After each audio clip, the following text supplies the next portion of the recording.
Hi friends, நான் ஏன் good bad ugly படத்துக்கு 6 மார்க் கொடுத்துருக்கேன்னா, நானும் ஒரு காலத்தில் அஜித்தோட டை ஹார்ட் ஃபேனாக தான் இருந்தேன் ஃப்ரெண்ட்ஸ்.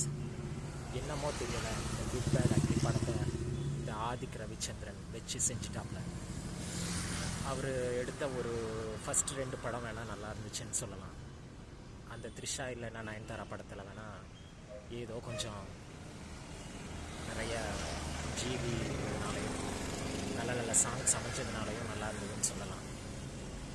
அதுக்கு அடுத்த வந்த படம் எதுவுமே என்னோட டேஸ்ட்டுக்கு பிடிக்கும். நான் ஒரு கமர்ஷியல் மூவி லவர் இல்லை, இருந்தாலும் என்ன பண்ணுறது, அஜித்தோட சில படங்கள் பாஸ்டில் திருப்பதி ஆகட்டும், ஜனாவாகட்டும், இல்லை ஜி ஆகட்டும், பரமசிவம்னு ஒரு படம் வந்துச்சு. ஸோ அந்த படங்கள்லாம் கூட ஓரளவுக்கு அந்தந்த டைம் பீரியடுக்கு ஏற்ற மாதிரி எடுத்த மாதிரி இருந்துச்சு. இந்த குட் பேட் அக்லியில் அஜித்தோட எஃபர்ட்டுக்கு வேணால் நம்ம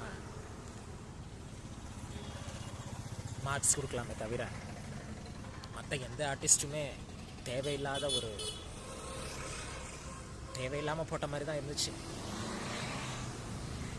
ஸோ இதுக்கு 6 கொடுக்குறது தான் கரெக்டுன்னு எனக்கு தோணுது. அஜித் ஃபேன்ஸ் ப்ளீஸ் என்னை மன்னிச்சிருங்க.